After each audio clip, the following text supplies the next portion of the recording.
I'd say the first thing we learned about leadership is being open to growth and collaborating with others and not necessarily feeling like everything has to be perfect right away.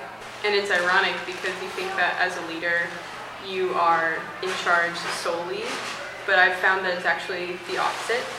As a leader, I think I've grown the most when I've leaned on people who can teach me about how to do my job better, to execute projects more efficiently, and I couldn't have become a good leader without that mentorship. We're all such huge feminists, and that's why gear works so well, and that's why we put in so much time.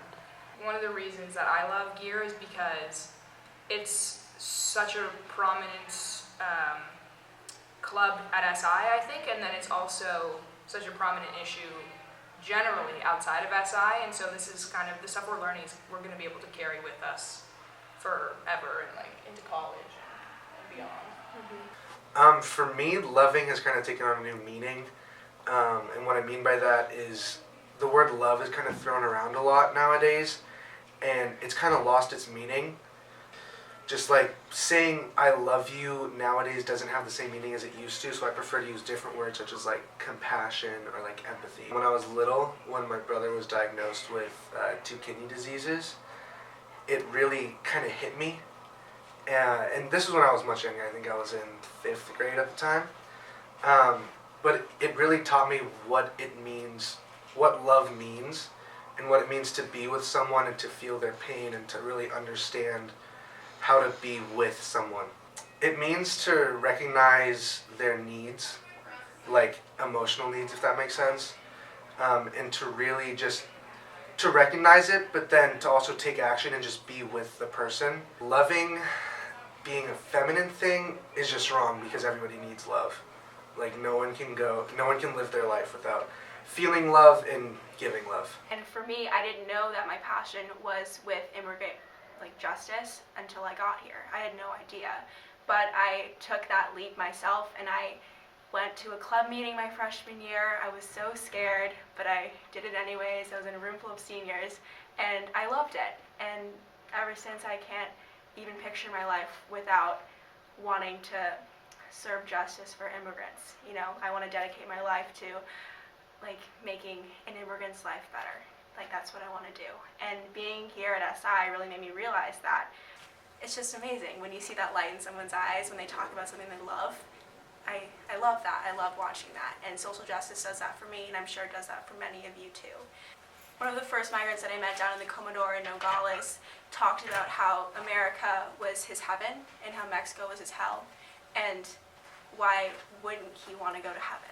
And just seeing that comparison made me realize, hey, this person has never given up any hope in his life. And even though people have repeatedly called him all of these bad names, and just ridiculed him for being an immigrant, for having this title, but he never gave up that hope. And I saw that in his eyes, and when he said that to me, it was just so moving, and I just saw God in him. One thing that I've been able to see as being president of SITV is to be behind the camera and actually see all the talents of our student body. And that has led me to be able to take a step back and kind of see all the amazing things that other people in our student body have.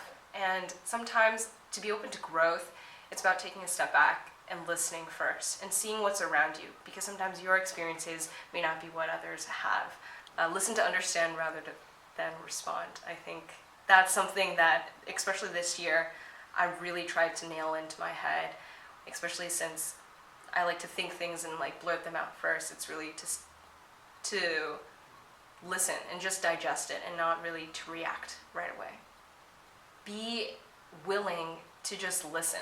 I think the best way for you to be open to growth is just have an open heart and an open mind. And when you hear about your classmates or your peers, it's just life-changing, because there's no way, these are your people that you are around with every day, and just to hear about how they go through life or how they see things, it's a really interesting, it's just different from you, and it's an interesting to learn about. When we talk about FMLs and being a server, being a reader, there's such a big sense of community that that's part of faith, and that's one thing that unites us and brings us all together, is this sense of friendship, love, community. Even if we don't talk and we see each other at FML, we can always give each other a hug, and always, you know that we're there for each other. My absolute favorite religious memory at SI is 7:45 masses at Jensen Chapel. It's a little secret around here at SI, but every day, Monday through Thursday at 7:45, there's a mass in the back of the student center, and it's like 15 to 20 minutes, and it's a perfect way to start your day. And it's a small community that comes in, and there's a deep camaraderie, deep joy, and deep connection that you can only find if you go. I've been acting for 11 years, pretty much my entire life. But I've also really always loved math and science and learning how things work and how they're interconnected. So working at the academy allowed me to kind of do that, because what we do, we learn science, but we also teach science. So we get a chance to interact with people on the public floor. We also have smaller project groups where we do research, and then sometimes we even present those. So all of those aspects, especially presenting and teaching to other people, really connected with performing for me. It's almost like a live theater type of show. I really like seeing how things are interconnected, and again, seeing how stuff works in life. I mean, on the outside it just happens, but learning how to look deeper and be able to see, oh, well, maybe this is why that happens, or this is how that happens. Sometimes you start seeing patterns as well, and so it's really helpful when you're looking at the world or you're going into a new experience. Also, you're able to look at those patterns and be like, oh, well, I feel like something similar has happened before. So sometimes it actually helps you be prepared for stuff that you feel completely unprepared for. And then you walk in and you're like, oh, okay, this isn't so bad.